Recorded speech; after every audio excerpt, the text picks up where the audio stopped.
তুই আমার দিকে এভাবে তাকাচ্ছিস কেন? এমনি দেখতেছিস মনে হচ্ছে জীবনে কোনোদিন দেখিস নাই। হাতে এটা কি? তোমার ছবি। তোমাকে ছবিতে কত কিউট লাগছে, দেখো। ছবিতে এরকম উজ্জ্বল ফর্সা লাগতেছে কেন আমাকে? আমার গায়ের রং তো শ্যামলা, ফর্সা করছে কেন? এটা বাবা করছে। কেন করছো এটা? না আসলে আপু, তুমি দেখতে তো একটু শ্যামলা, তাই বাবা একটু ছবিটাকে ফর্সা করেছে যাতে ছেলে পক্ষরা তোমাকে পছন্দ করে। রিমা, তোকে কতবার বলেছি যে বড়দের মাঝে কথা বলবি না? এটা কেন করছো বাবা? মিথ্যার আশ্রয় কেন নিচ্ছ? তুমি জানো না আমার এগুলো পছন্দ না। আমি যেরকম দেখতে সেরকম ছবি কেন পাঠাওনি তুমি? মাগো, তারা আসলে সামনাসামনি তো দেখবেই, ছবি তো না হয় একটু থাকলো। আমি চাই না তুমি মিথ্যার আশ্রয় নাও। আমি চাই আমি যেরকম সেরকম দেখে কেউ আমাকে পছন্দ করলে আমাকে দেখতে আসুক, আর নাহলে দেখতে আসার প্রয়োজন নেই। কিন্তু ছবিতে দেখবে আমি ফর্সা, আর এসে দেখবে আমার গায়ের রং শ্যামলা, এরপর এইটা নিয়ে আমাকে কথা শোনাবে, আমাকে অসম্মান করবে, অপমান করবে। এটা আমি নিতে পারবো না। আচ্ছা আপু, তুমি আমাদের মতন ফর্সা হলে না কেন? তোমার গায়ের রং এরকম শ্যামলা কেন? এটা তো সৃষ্টিকর্তার হাতে। সৃষ্টিকর্তা আমাকে যেভাবে সৃষ্টি করছে আমি সেরকমই হয়েছি। রিমা আপুকে দেখলে মনে হয় আমি আর রিমা আপু ভাই বোন, আর বড় আপু আমাদের সৎ বোন, তাই না বলো বাবা? চুপ কর, ফাজিল কোথাক, খুব দুষ্টু হয়েছিস তোরা।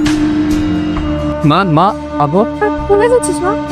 অফিসে যাচ্ছে, অফিসে দেরি হয়ে যাচ্ছে। মা, না নাস্তা রেখে যাবো।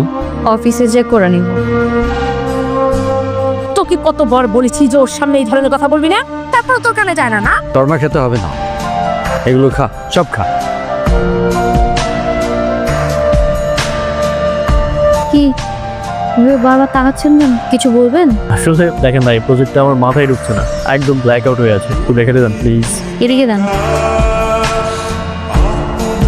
আমি সলিউশনই করে দিচ্ছি, দেখে দিতে পারছি না। তাহলে তো খুব ভালো হয়। আপনার এই ঋণ যে আমি কিভাবে শোধ করব? আপনার ঋণ শোধ করতে হবে না এখন, যখন আমার দরকার হবে আমি শুধু আসলে নিয়ে নিই। জিমা, ভাতটা নিয়ে আয়, কতক্ষণ লাগে? এই তো বা আসছি।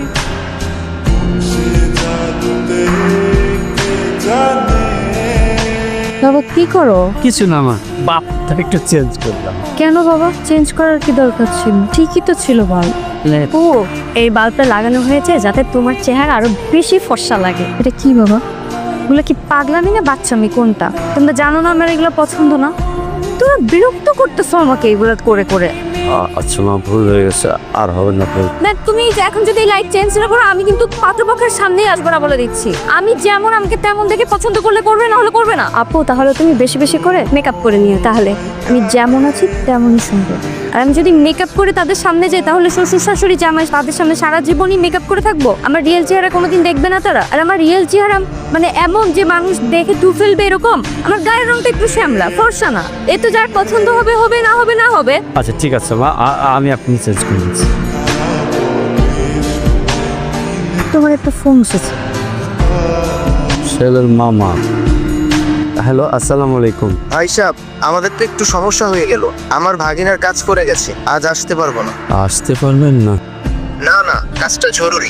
আচ্ছা ঠিক আছে, জরুরি কাজ তো পড়তেই পারে। আপনার একটা ফ্রি ডেট দেখে আবার জানাই কবে আসবেন। যা জি, আসসালাম। কে ফোন দিয়েছিল? ছেলের মামা। কি বললো? আসতে পারবে না? আর আসতে পারবে না মানে ছেলেটার নাকি জরুরি কাজ পড়ে গেছে, তো আরেকদিন ফ্রি ডেট থেকে জানাবি কবে আসবে। আসবে নাকি আসবে না কি মনে হয় বাবা? কি বলছিস তুই? আসবে না কেন? অবশ্যই আসবে। আমার তো মনে হয় না আসবে। আমার মনে হয় কি আপুর ছবি দেখে পছন্দ করেনি, এই জন্য আসতে চাইছে।